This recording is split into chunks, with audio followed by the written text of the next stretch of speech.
You are tuned in to a Fireside chat with Zany Mystic. Join us now on another exciting metaphysical journey. Relax, tune in, drop out, and take a seat by the fire as we explore new realms and possibilities. This is Magenta Pixie. You can find me at magentapixie.weebly.com. But now, here is Zany Mystic and guest. Enjoy the show. Greetings, and welcome to a Fireside Chat with Zany Mystic. I'm your host, Lance White. My guest tonight is a dear friend who I've spent many hours conversing with.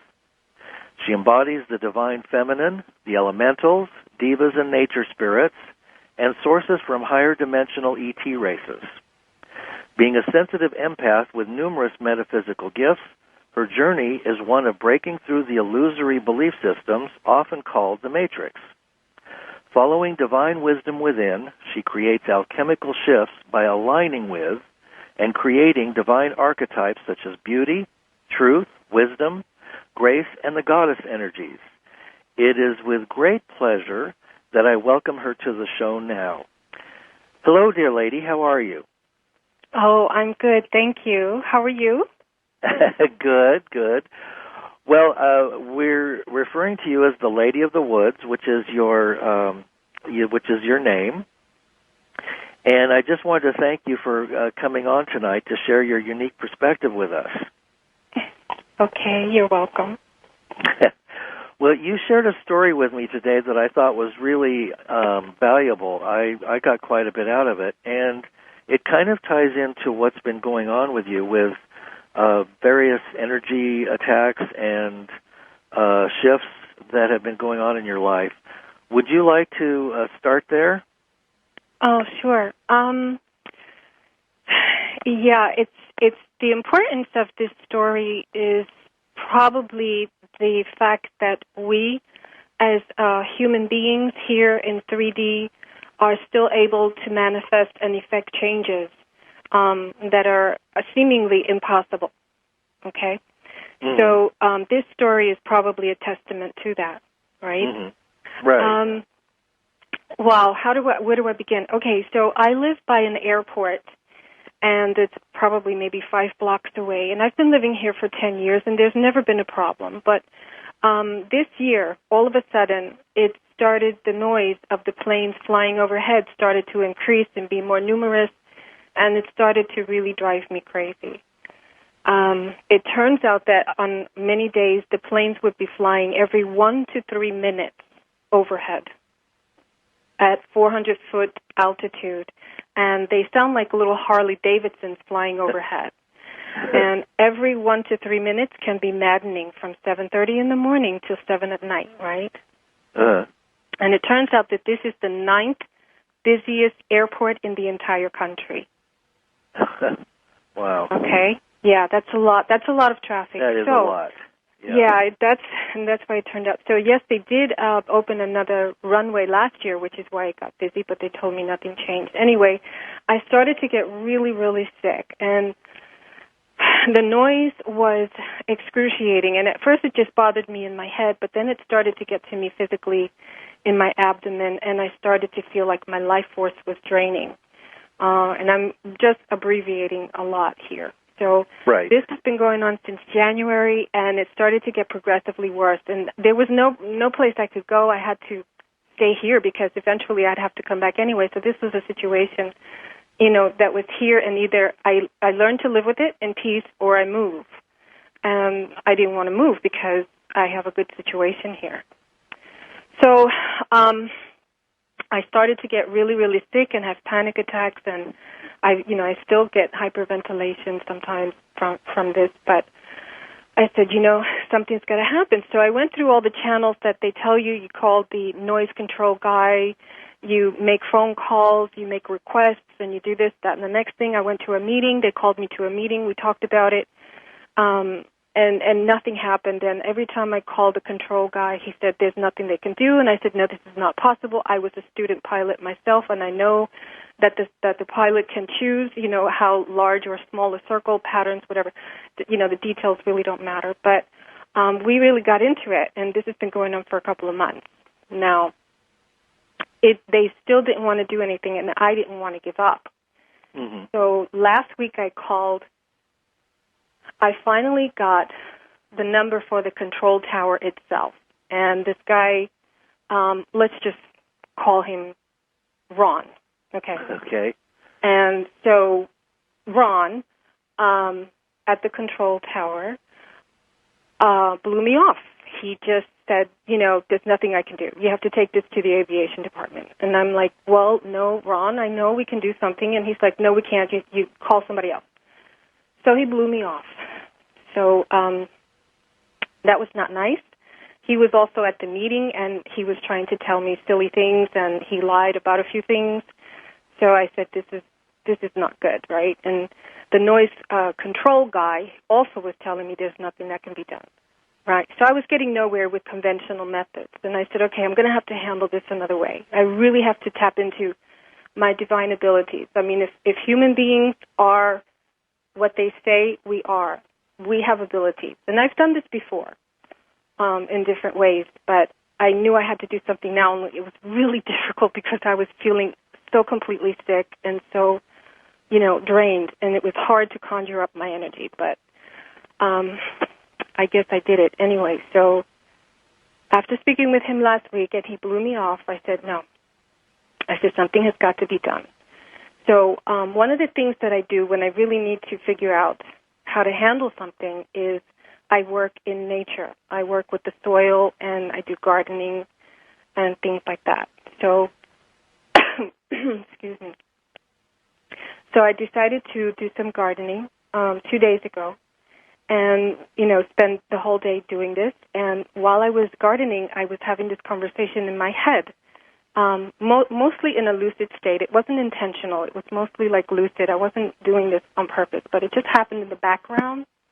And I had a conversation with Ron, and I basically told him that he was irresponsible, he was negligent, he blew me off, he was disrespectful, he lied, and he was not qualified to be a manager of a control tower guiding pilots if he was not telling them what was going on, and that he was willing to risk my sanity, literally my sanity, just to appease, his sense of, arrogance or whatever it was, because he totally just didn't want to be bothered.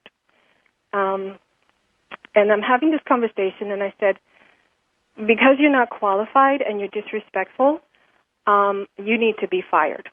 I said, and furthermore, the airport needs to go because this area has gone from being a village to a city, and it's very crowded now. And as soon as these planes take off, they're flying over homes, over people's and houses and people's property. It's not sparse. It's really packed. So I said the airport has got to go as well. And I'm having this conversation, and I finished my gardening.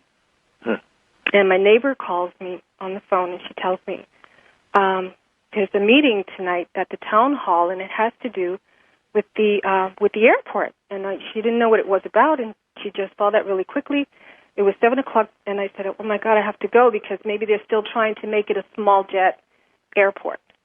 Again, because they were trying to bring jets into the airport before, and it didn't work. And I was, oh, my God, they can't do that. I'll go crazy, so I have to show up. So I went to the airport. And I sat down, and everybody was very upset. And within 5 minutes, I discovered that this guy, Ron, was fired and that they're closing down the control tower. They're closing it down. Now, I sat there not believing my ears. I said, wait a minute. I have felt this before, this magnificent feeling of manifestation before, but it has been a long, long time. But I sat there and I listened, and definitely it was confirmed that it was closed and the airport would be closing, the control tower would be closing on April 7th, and 2 of the runways would be closed down. And one of them is the one that flies over my house. Because Incredible. they do circles over my house, around and around all day long. Wow. So when I heard this, I sat there, and I had to be the only one smiling. And, all these other people were like, no, they can't close it. It's a historical landmark and all of this. And I'm saying to myself, yes, it's a historical landmark, but it was, put there, by the Navy for, to train pilots for the war. We don't need that anymore either. We don't need war anymore either. We don't need, fighter pilots anymore. This also has to end. It has to become a park for people, for everybody, that is friendly, a sanctuary for the neighborhood, and it has to become something beautiful and not just catering to a handful of pilots. Absolutely. Well, we haven't gotten to that point yet, but I'm working on that one. Well, this is a really beautiful example of the power of manifestation when we stand in our own sovereignty, and that we are not powerless, and that many of the things that we hold as being way beyond our ability to control because they are doing this, and the military and the politics and the rest of it, that's exactly what we are being led to believe, so that we disempower ourselves. Exactly. But if one person can take their own power and do this, then all of us together, can you imagine what we would be able to do with halting wars, chemtrails, GMO food, the atomic and nuclear power, the ridiculous addiction to gasoline, which is outmoded, and we've been kept on outmoded forms of energy for 100 years now. And we all know that the solutions to most of the problems, if not all of them, already exist. They're just held by those who are in control that keep this a matrix-like prison. And that is what needs to really change. And if you can change your mindset, and this kind of thing can be accomplished, then everyone can do it. There's no reason why not. That's right. That's right. And in 2009, I also started working on, dare I say it? Yes, go ahead. Let it out. Okay, I started working on taking down the Vatican. Because that is an absolutely diabolical institution, and it has to come down. I stood there. I was there, and I felt it. And it was just absolutely the darkest pit you can imagine. And all of those men who, how did you say it before? You said who wear these particular kinds of robes and speak in Latin tones and words and things like that. I think you said something like that. I think that's what you were referring to. That was so funny. Right. Yeah, no. So, the secret, not the secret, I shouldn't say the secret. The key to what I do is that I don't doubt myself. That's the key, because what so many people will say is, oh, my God, you can't, what are you going to do? You can't do anything, right? How many times do we hear people saying things like that? What are we going to, oh, they're not going to listen, and they don't, right? We know they don't, right? That's right. So that's why you have to go to a higher source, and that higher source is inside of you. And that higher source only works when you absolutely know that it does. See, I don't think of myself as just a single person who can't do anything. I don't think of myself that way. I think of myself as a being of God, and when I speak in righteousness as a being of God, then it has to happen. Period. End of story. And that requires some of the energy of Kali as well, doesn't it? Well, yes, a little bit. A little bit, yes. Well, the warrior priestess and princess has to come out. The divine goddess has to be able to manifest. And we need to know that we are coming from the highest place within for the good of all. Right. This is yes, because it's like the Divine Mother who gets upset because what is happening to me was only the microcosm of a macrocosmic situation, right?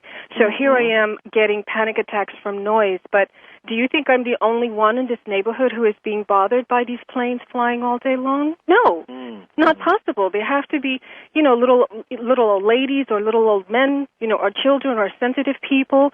I know the dogs don't like them. I know the birds hate it. They don't sing when this is going on, and I had a story about that. I'll tell you another time. They literally told me that they were suffering from the planes. Absolutely. Yeah, and I didn't know. I didn't realize that they were not singing. They don't sing. The birds don't sing when the planes are flying. They wait until the planes stop. When I started to pay attention to it, I said, oh, my God, it's true what they said. I didn't realize it until they told me. I feel the same thing here. Yeah, so I'm not the only one who's suffering from this.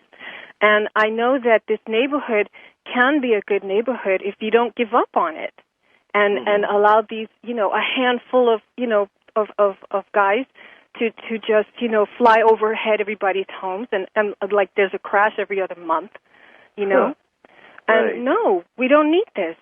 I had my tolerance, and I do know the difference between right and wrong. I do know that this is torture and it's noise. We don't need more noise. We need less.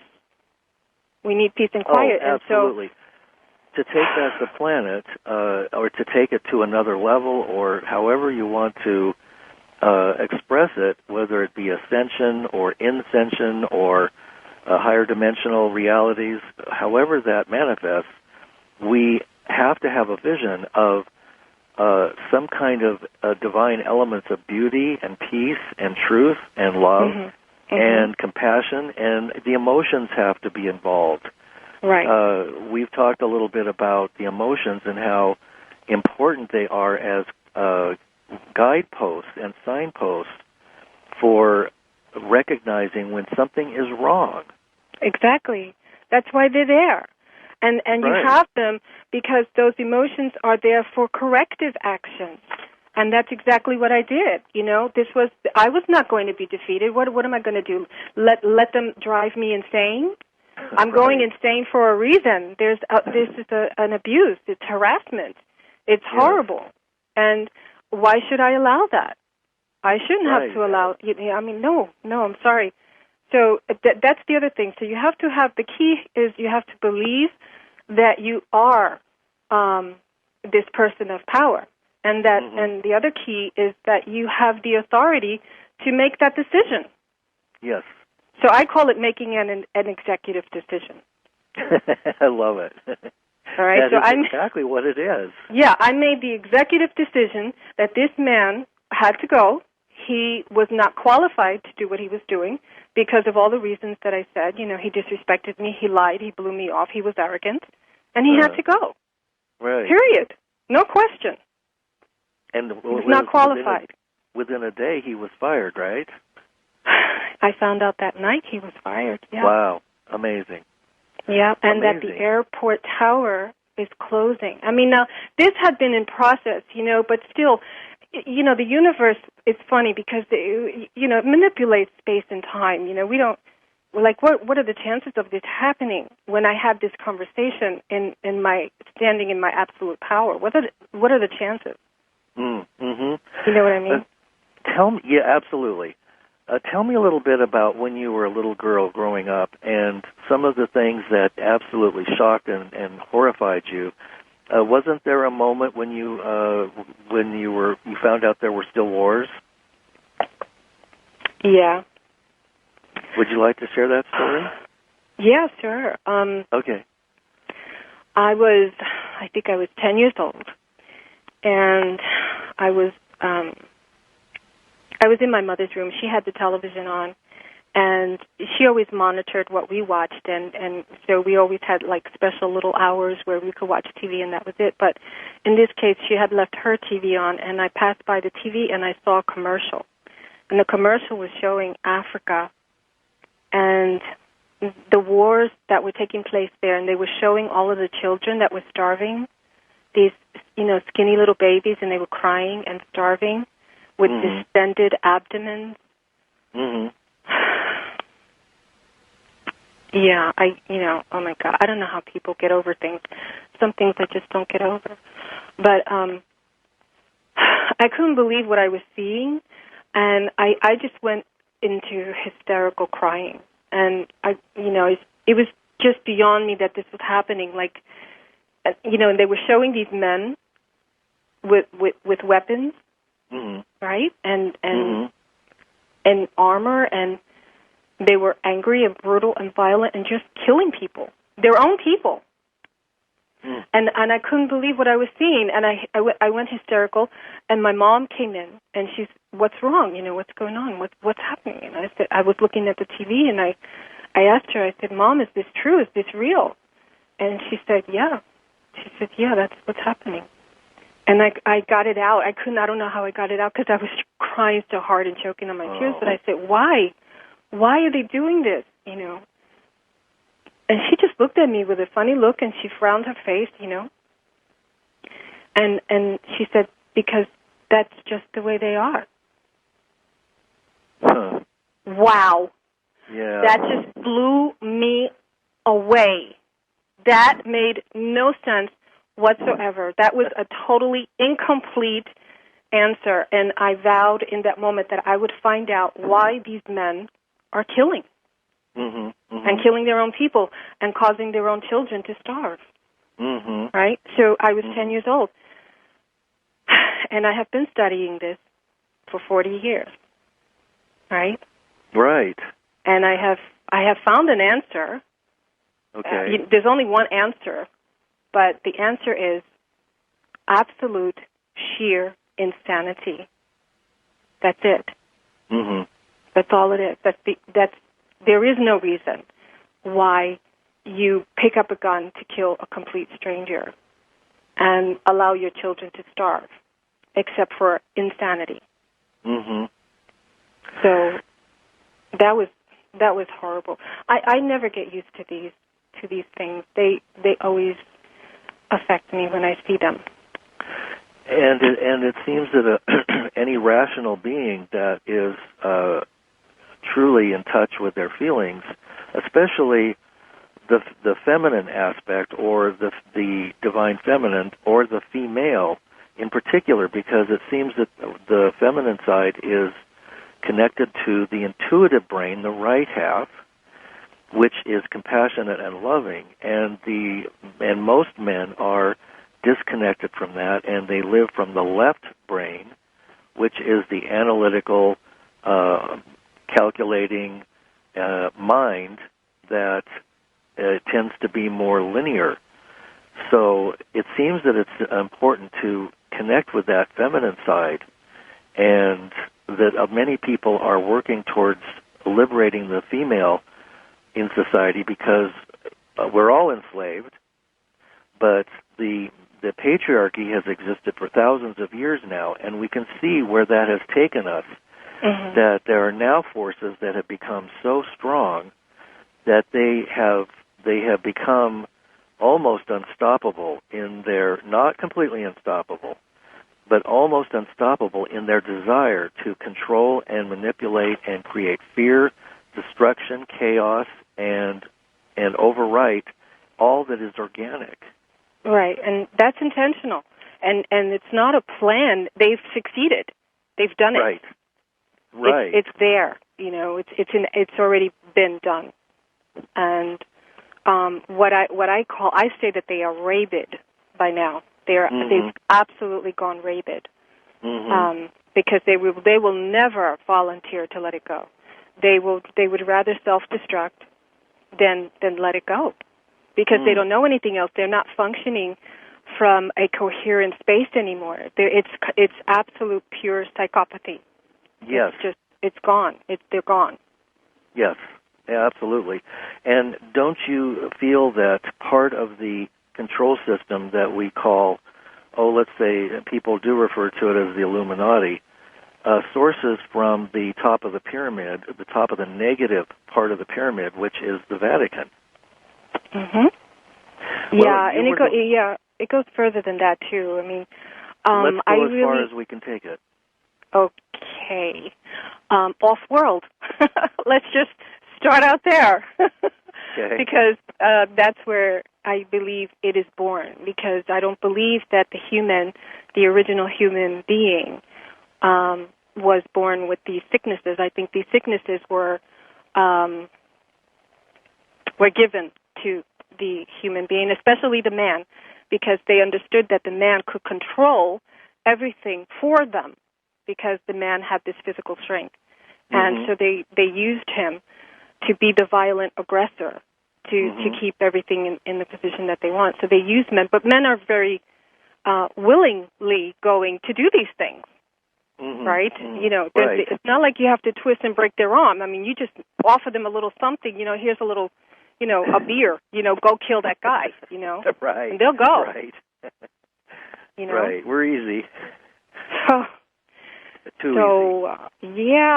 Yeah, a little carrot and they're off. And so it's a really horrible situation. But it's run and it is organized, highly organized, by the Archontic types. And these ones come from off planet, and they've been using human men, especially, for their weakness, to do all these things, to live through them on this planet. Yes, absolutely. Many people talk about this. Now, one of the people that I've had on my show regularly that seems to have a very good handle on the control paradigm is George Kavasilis. And he's one of the people that I pay attention to. And of course, John Lamb Lash has written about this, and he has some theories about it. But then this goes back to the Gnostic vision and the awareness of the Archons, which can take many shapes and forms, from the minuscule or the nanoparticle to extremely large creations. And that's an interesting point. That's an interesting point. So you see them as that small to that big? Yes. Yes, and that covers the as above and so below.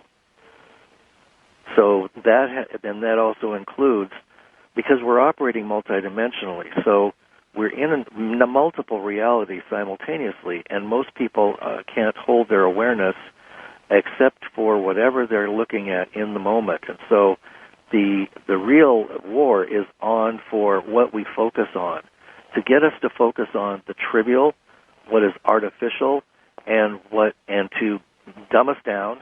So that's occurring chemically and through chemtrails, GMO food, fluoride in the water. And then they're introducing genetics, microbiology, and nanotechnology through the form of self-replicating nanotechnology, which creates diseases like Morgellons.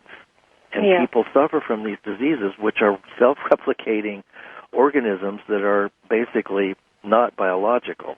No, right. And so this is another point where, in our previous discussion earlier today, I would ask the question, how did people manifest this themselves with the law of attraction if they are given substances that they don't even know existed?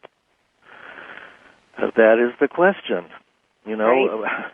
Did we consent to this? Are we consenting just by the very nature that we're here and being given these things that we don't know about? I tend to think that we are not responsible for being in an enslaved matrix in which those who hold most of the control strings are attempting to further control and expand out into other galaxies. Yeah. But what can you do when most of humanity is asleep and not aware of what's going on? Getting back to the Vatican and their control, it's pretty clear that they have information and hard facts stowed away in probably miles and miles of caverns about the ET presence. Oh, that's not even a question. That's for sure. Right. And we know the horrors that they've created through. Yeah, the Inquisition. If anybody is unsure about what they do, just look into the Jesuits and what they do. The military. Yes, they are a military with weapons. And the Inquisition is still very much alive. They call it something else, but the Inquisition is still there. And this man, Bertoli, the Italian guy that some people suspected was going to be up for Pope now, was the Pope's right-hand man. He is the head of the Inquisition at this point. And then there's supposed to be a satanic aspect to the church as well. Absolutely.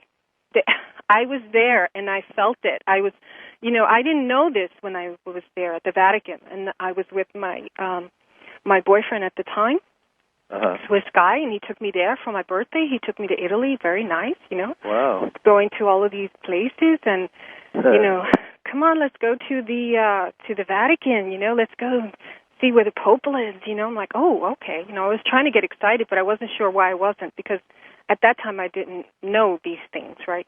But when we got there and we climbed all those stairs, there's a popular tourist thing that takes you up some stairs, and I stood there.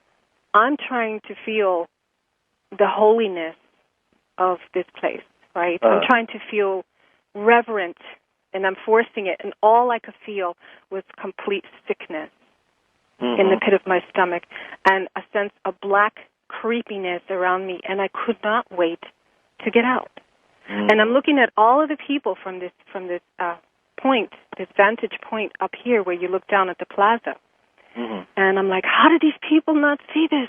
How do they not feel this? How do they not know what's going on here? Why are they walking around like nothing's happening? This place is diabolical, And I had to keep this to myself because nobody else could feel and see what I was feeling and seeing. But I saw that satanic element there. And in fact, it was you that brought my attention to Kevin Annett, who is an absolutely amazing person who is exposing the crimes of the church. Now that is a holy man, okay? Yes. That is what I call a holy man. Yes. What he's I doing. had him on the show, and he is just phenomenal. I had never known about the murder of the indigenous tribes in Canada. We know that it occurred here in the United States, and we know that that's an attempt to completely snuff out the organic and natural divine elements, the spiritual elements that help us to empower the planet and to live in harmony. And the horrors that I heard about through Kevin were really eye-opening. And he is the one that has gone after the Vatican and served them with papers, and has also served the royal family, Queen Elizabeth, the Queen of the Netherlands, who just stepped down. And then I subsequently found out from a friend of mine who lives in the UK. He sent me 2 links to radio shows that were completely about the pedophile rings that are in the Netherlands. And it's staggering. It is absolutely mind-blowing. It's sickening to know that this is occurring at the very highest levels. Right. And that children and babies are being taken and groomed for sex rings and ritual sacrifice, and that politicians are being coerced and filmed and blackmailed, and that this is systemic. And what you see on the outside in the Netherlands are all these wonderful people, la-di-da, look at the flowers, and there's an underbelly of darkness and evil that is absolutely beyond belief. And I think that that's why people are having so much difficulty even beginning to wrap their heads around this stuff, because it is all pervasive. It is the bedrock upon which society is founded, and everyone is putting a happy face on it. Yeah. It's a form of denial that is also psychopathic, because I understand that it's difficult to look at. It was difficult for me to look at it. It's still difficult for me to look at it, but I can't deny what exists, right? I'm not going to say it doesn't exist if it's everywhere. I mean, you have to get real at some point, but There are, far too many people don't want to look at it because it ruins your life. You can't be the same person again when you know what's happening with children. Yes. At the same time, because they're doing that, they become slightly complicit in what's happening because the greatest evil is for good men to do nothing. Oh, right? Yes. Yes. Right? Oh, yes. Absolutely. This is how evil succeeds, is when good men do nothing, because evil is not going to stop itself.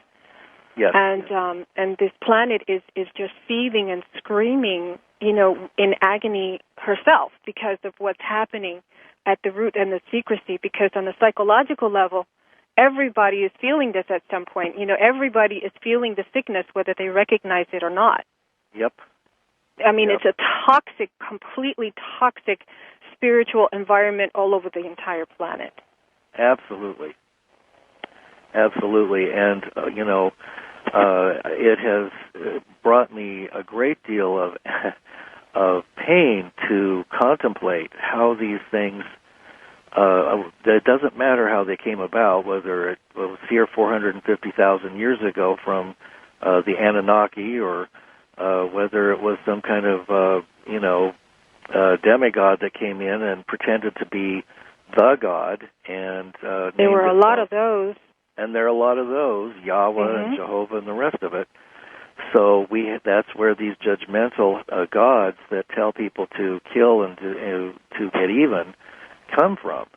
And there's even mention of a holographic reality, which Barbara Marciniak has talked about, which has been projected into the various races to keep us separate and to cause us to fall prey to the control of the of the matrix, the higher matrix. And part of that is also erasing the memory of our human history, right? Yes. Erasing the entire memory of. We don't know, as a species, we don't know who we are or where we came from. Everybody's still asking. Why is that? We should not be asking. Do you know who knew? The indigenous people. Oh, yes. Yeah. The indigenous people know where they came from. They know who God is. They know where God is, and they have strength in their togetherness, right? And this is why they were systematically wiped out by these archontic inquisitions and Jesuits and mercenaries and everybody who came in, all of these men who decided to come in and take over, right? Absolutely. Wipe out the indigenous people. That's right. But these are the aliens. These are the aliens. Yes. Yes, absolutely. And this kind of thing is going on today. And, if we become any more disconnected than we are, there will be no going back. There will be a separation of soul from God, exactly. Yeah. And we will be separated, and we will just become biologies, right? We would just be biology, no soul, just biology. Right. And when that expires, that's it. It's the end. Exactly. And people really have to wake up. They really do. We've also talked about the incarnational process having been co-opted. That there is the very real possibility that the incarnational process is not an organic process. That souls are being recycled by the very controllers who run this. I believe that. Yes, and that look at near-death experiences, how people are taken to the other side, and then they're shown, well, if you can come cross over and be in the light, but just look at what you can do if you go back. And there's a generic program for recycling souls that keeps them stuck in lessons and recurring cycles that they cannot break out of, and they're just literally recycled the second they die. Right. And so they're recycled, and they come back over and over to come back to learn a quote-unquote lesson that they're not told what it is, because how many lessons are there to learn? I mean, my God, if you think about it, emotionally, spiritually, physically, how many thousands upon thousands of lessons? But you're not told which lesson it is that you're supposed to be learning in this lifetime, and you have to come back. Your memory is wiped. You don't know who you are, what you did before, what you learned before.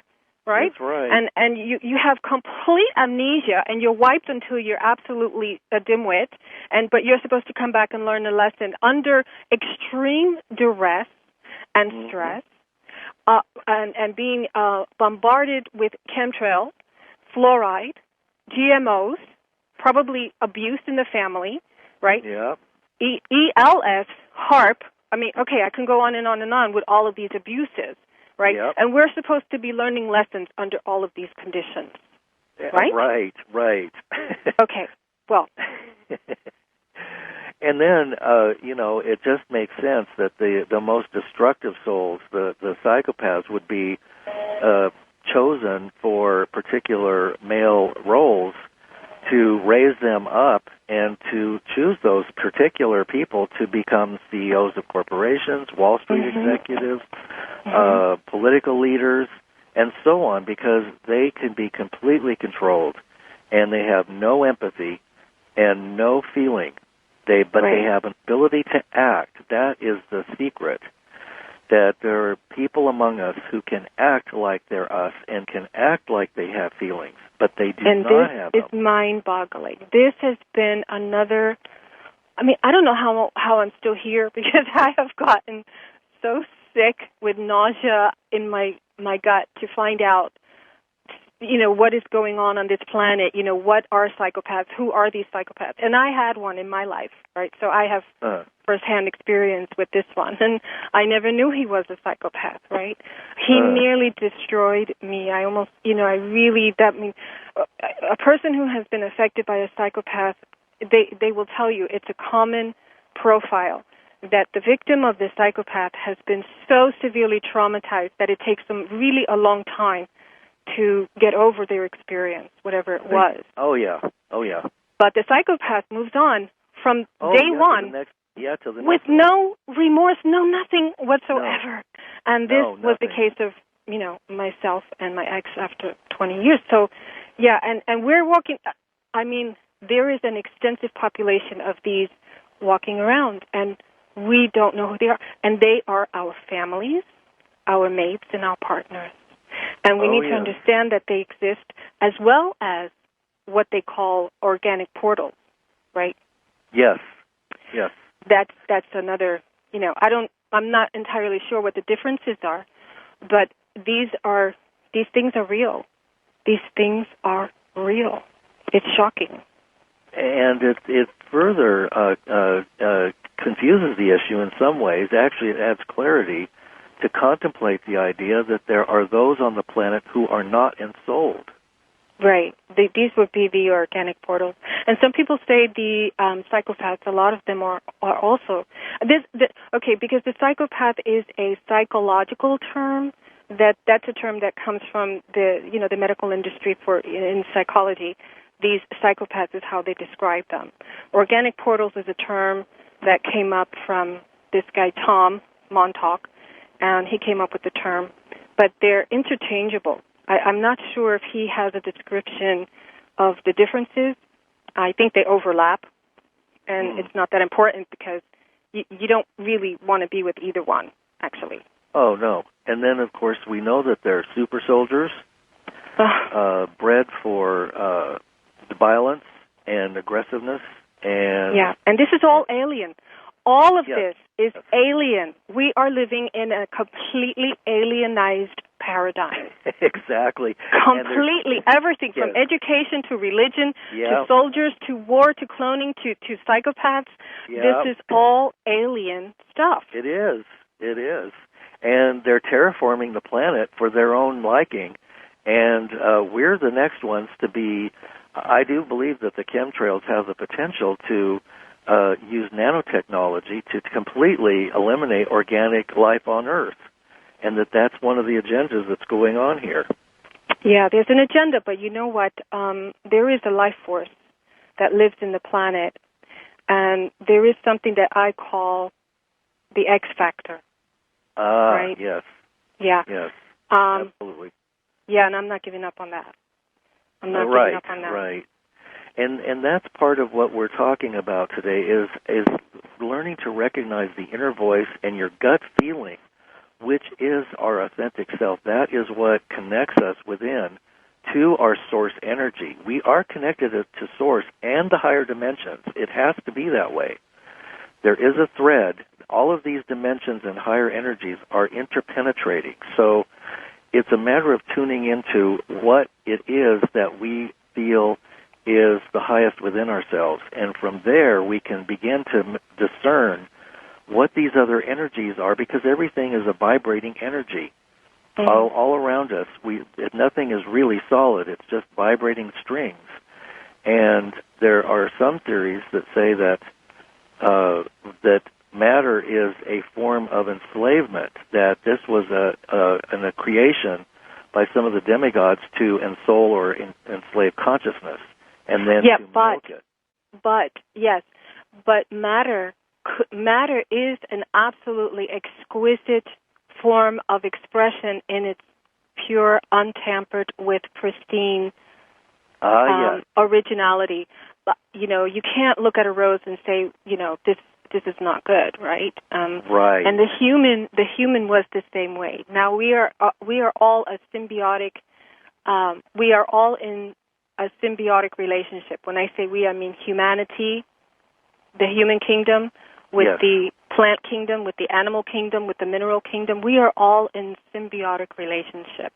We have been tampered with to be dumbed down, to have this split in the hemisphere of the brain, the left and right, and to have men focused on that smaller part, and women to be intuitive. They didn't want women.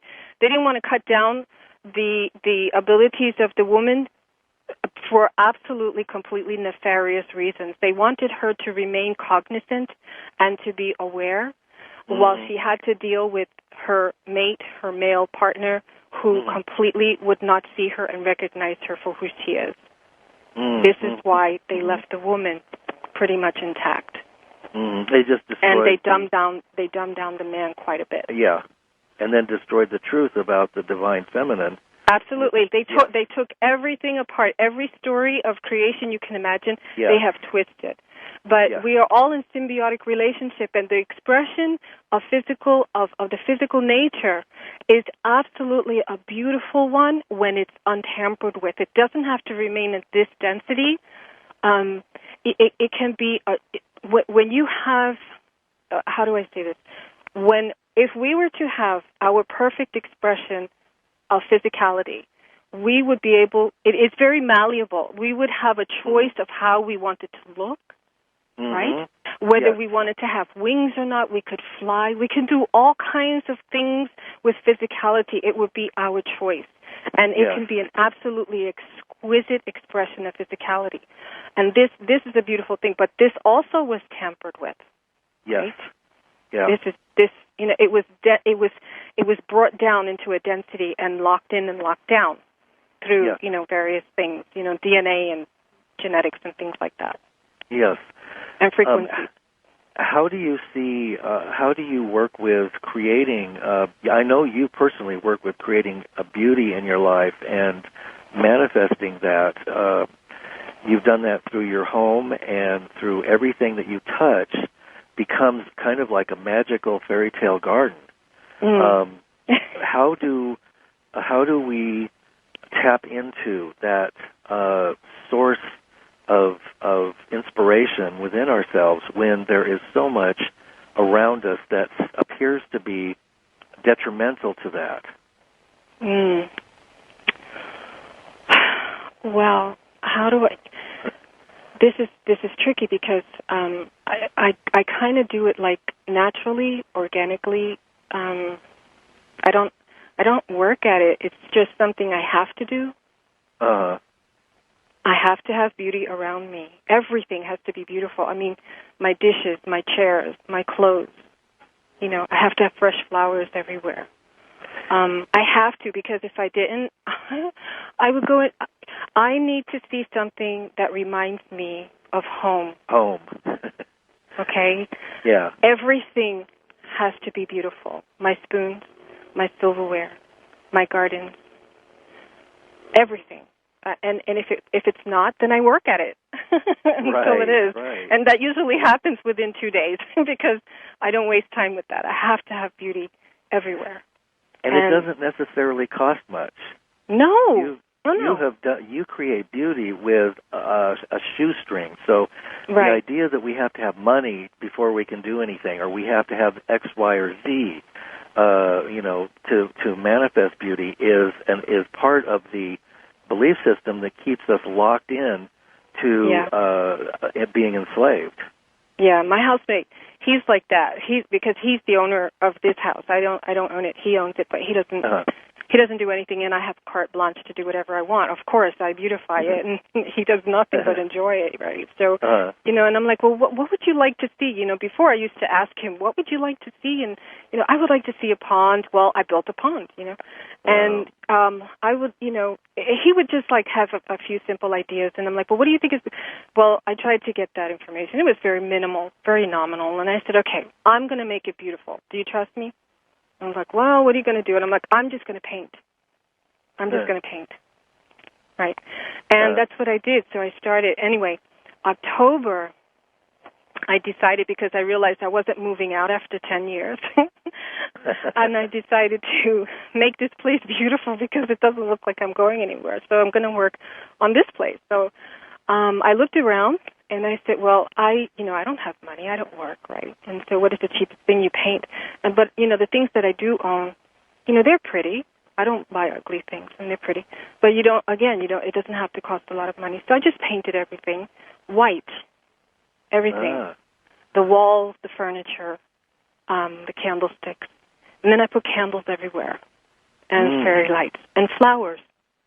Now, if you just see that in your mind, just those few things that I mentioned, you can see how there would be beauty. Yes, absolutely. Are you still there? Did we lose you?